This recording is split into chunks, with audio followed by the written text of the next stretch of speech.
I have flown against F-16s in this airplane. You can end up just showing up behind them and they never knew that you were on your way. You were invisible, you saw them from a long ways out, they never saw you.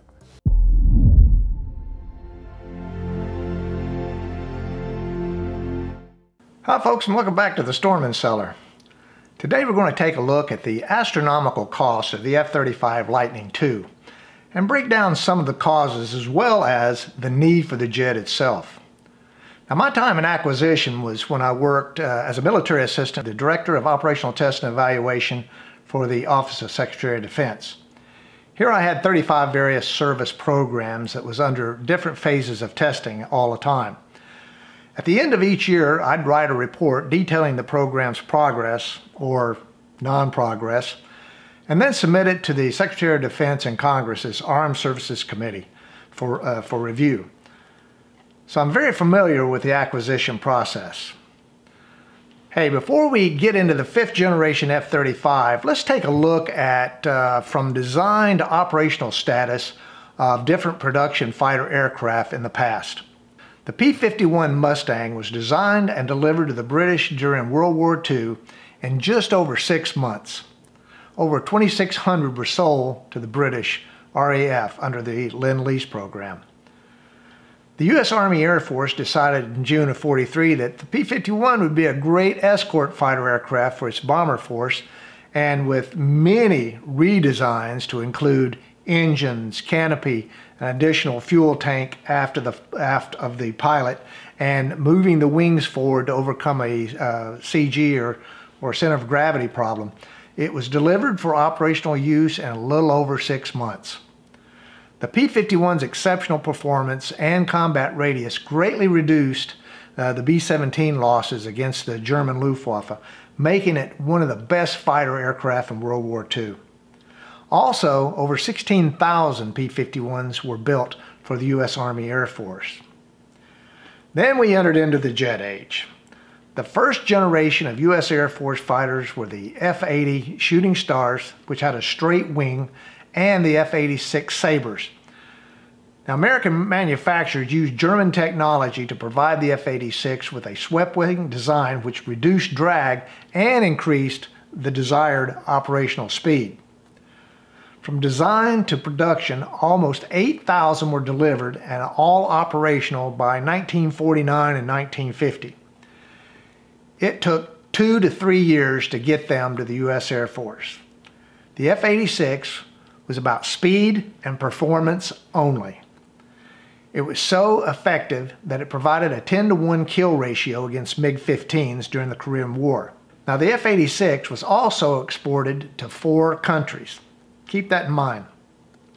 The 3rd generation aircraft ushered in supersonic aircraft such as the U.S. Air Force F-100 Super Sabre and the F-101 Voodoo. Okay, now let's take a look at the 3rd generation aircraft, the F-4 Phantom, and this is pretty important here. The Navy ordered 2 prototypes in 1955 and started delivery of F-4Js in 1961. Now, these aircraft were built and delivered in 6 years. The Secretary of Defense McNamara decided he wanted a multi-service aircraft, and the U.S. Air Force and Marine Corps started delivery in 1966. Overall, 5,200 aircraft were built. But there were many variations and modifications which occurred throughout the years on the F-4. The purpose of this 3rd generation Phantom design was to provide speed, an advanced fire control system, radar, and air-to-air missiles to counter the MiG-17s. It also had a 4-to-1 kill ratio against MiGs in the Vietnam War. The F-4 was also built and exported to Iran. Now, later on, the F-4 was sold to a lot of other countries, but not off the assembly line. Now let's take a look at the 4th generation fighter, the U.S. Air Force F-15.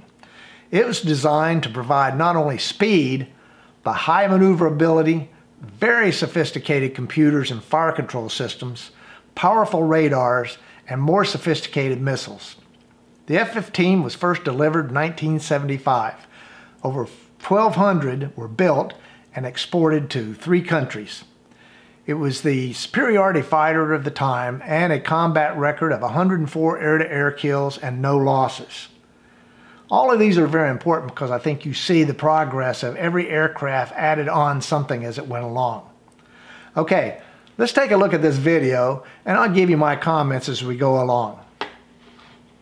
The US military expects to spend $1.7 trillion on this revolutionary stealth warplane, the F-35 Lightning II. 2021 marks 15 years since the first flight of this controversial plane, but high costs may sink the plan to build nearly 2,000 more F-35s. Okay, 15 years since the first flight of the F-35. Why so long for development, and why is the cost too high?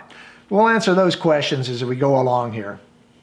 It still has some problems that need to be solved, and fundamentally, the cost of operating the airplane and flying the airplane today is too high. Every hour the F-35 is in the air runs around $35,000, compared to about $22,000 for an older F-16. So are the advancements of the plane worth the cost? We went to Hill Air Force Base in Utah to find out how this plane ended up as the biggest weapons program in American history. This is Captain Spencer Whitey, callsign Ghost. He flies one of 78 F-35s stationed here. The F-35 in general is just a game changer. Between the stealth and the fusion and just the sensors, the whole suite, it just makes it so much easier to fly this airplane tactically than any other jet. Here we see why the cost is so high. Stealth and fusion connectivity to the battle space. To meet the growing needs of the U.S. services, fifth-generation fighters needed to counter the growing stealth threat. As always, we got to keep up and surpass the enemy, and it's not cheap to do so. There are nearly 500 F-35s in service in the U.S. military, and in the last few years, the F-35 has carried out airstrikes against ISIS in Iraq and Syria. Probably the best compliment you can pay to this airplane is if I wanted to go to war, this is the airplane I want to be in. So, by many measures, the plane is a success. You know, the F-35 a lot of times has gotten a sort of a bad rap in the media. There was bad press from the beginning, but even in 2021, criticism followed the revelation that operating this fleet of planes could cost taxpayers $1.7 trillion. That's equivalent to the total amount of student debt in America. Just buying the planes costs $400 billion. $1.7 trillion, the cost of student debt. Well, don't get me started on that, but suffice it to say, if America is defeated in an air war, student debt will be the least of one's problems. By the way, it's $600 billion for the cost of the aircraft and $1.1 trillion to be divided up in the next 66 years. Not so bad. But what are called sustainment costs really add up. That includes developing, testing, flying, and maintaining the American fleet of nearly 2,500 F-35s during a 66-year life cycle that ends in 2070. Lockheed Martin sent Insider a statement that says there is clearly work to be done to lower sustainment costs, and we are working tirelessly with our customers to accomplish this. To truly understand the complex price tag, we need to look at how it was born. In 2001, the Department of Defense awarded Lockheed Martin the contract to design and build a new generation of fighter jet. But part of the problem was the same thing that made it seem great in the first place. The F-35 was supposed to fit the needs of the Air Force, Navy, and Marines all in one. So the military actually had to build 3 different models, the F-35A, B, and C. They're really close cousins, and they look a lot alike. But the Air Force had its own requirements. The Navy needed a tailhook. The Marine Corps variant needed the jump jet. So it was a mistake to sell the F-35 as one single aircraft. It's really 3 aircraft rolled into one. This is exactly what Secretary of Defense McNamara wanted with the F-4. But as explained here, there are big differences, especially with the Marine F-35 jump jet. The Marine Corps wanted to replace Harrier jets, so it needed short takeoff abilities and vertical landings for amphibious carriers. That's what became the F-35B model at a cost of $101 million per plane. The Navy wanted a stealth jet that could take off and land on supercarriers to replace the F-A-18. Enter the $94 million F-35C model. The Air Force was looking to replace the A-10 and the F-16. I have flown against F-16s in this airplane. You can end up just showing up behind them, and they never knew that you were on your way. You were invisible, you saw them from a long ways out, they never saw you. Ghost flies the most conventional fighter-bomber version, the F-35A. It's also the least expensive of the three at $78 million. The original plan was for all of the F-35s, A, B, and C, to be nearly identical, but packing everything into just one kind of plane created all sorts of problems. The problem with this type of acquisition is the requirements that came with the various users. Also, requirements are changing quicker than the manufacturer can keep up with them. Constant modifications, including software, are added along the development process as well as into the operational phase of the aircraft. The first B model was meant to hover, but it was significantly overweight because of all the functionality that designers packed into it. So basically, Lockheed Martin had to redesign the F-35B. And because all three airplanes were being developed together, it also resulted in some redesign of the A model and the C model. This was a major setback to the program and ended up costing the program a lot of time and an awful lot of money to redesign. The Navy's C model needed tougher landing gear and bigger wings so it could land on a traditional aircraft carrier. Retired Lieutenant General Chris Bogdan took over the F-35 Joint Program Office in 2012. The Joint Program Office is the U.S. government's representative and implementing agency. It oversees production, sustainment, and follow-on development for any joint service programs and for other countries who want to purchase the aircraft, and in this case, the F-35. The program had run into some significant cost and schedule overruns.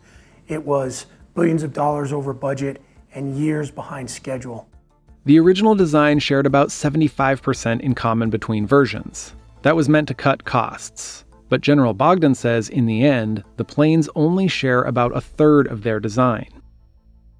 It was part of the mess Bogdan inherited, because back in 2006, the DoD decided to enter production before testing showed acceptable performance. We were going to take all these new technologies that were not very mature, and we were going to integrate them in one big bang on the airplane and basically hope that it worked. The problem there is if any one of those technologies is not mature or doesn't work, it holds up the entire program. Bogdan's right. The DoD acquisition, test, and evaluation process is critical in keeping a program on track, both on time and on budget. Therefore, not only the Joint Program Office and the Director of Operational Test and Evaluation, but the services have to be on top of their developmental test and evaluation and their operational test evaluation, or they risk the chance of having their programs canceled. By 2021, Lockheed Martin had delivered nearly 500 F-35s to the U.S. military, with plans for nearly 2,000 more. Lockheed had delivered more than 200 F-35s to other governments around the world, and orders for 600 more are in the works. The F-35 is being mass-produced, and Lockheed is expected to deliver more than 150 planes in 2022.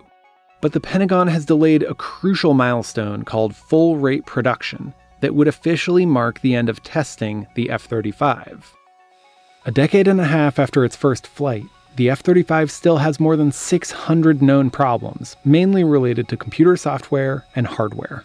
Mass-producing the F-35 without declaring FRP, or full-rate production, is a bit baffling to me as well. It definitely doesn't fit the acquisition process. However, the F-22, the best air dominance fighter jet in the world, and the replacement for the F-15, was originally supposed to have a total buy of 750 aircraft, but stopped at 187 due to high costs, lack of air-to-air missions, and more focus on counterinsurgency missions. My guess is that Department of Defense is scared that with the development of fifth-generation aircraft by adversarial countries, they're behind the 8 ball on stealth aircraft production and can't afford to start over. Also, like other gen aircraft, the F-35 is being exported to the UK, Australia, Canada, Italy, Norway, Denmark, and the Netherlands. So maintaining an F-35 turns out to be much more expensive than anyone expected. The lifetime cost estimate for maintenance of the F-35 fleet increased 15% between 2018 and 2021 to a total of more than $400 billion. Just like you get a new iPhone every couple of years, we're going to get new computers in the jet with more capability and then new sensors and improved avionics in the aircraft. The F-35 is a flying computer with 8 million lines of code for the airplane itself and another 16 million lines of diagnostic tools that help figure out what's going wrong at any given time. Absolutely, the biggest advantage for the F-35 is the fact that it's self-diagnosing, right? And if it doesn't tell us exactly what's wrong, it gives us a general direction to go in, which saves a lot of time on the back end when it comes to maintenance. It takes a lot of the guesswork out of it. This is huge for operational tempos when trying to turn a broken jet to operational status in minimal time.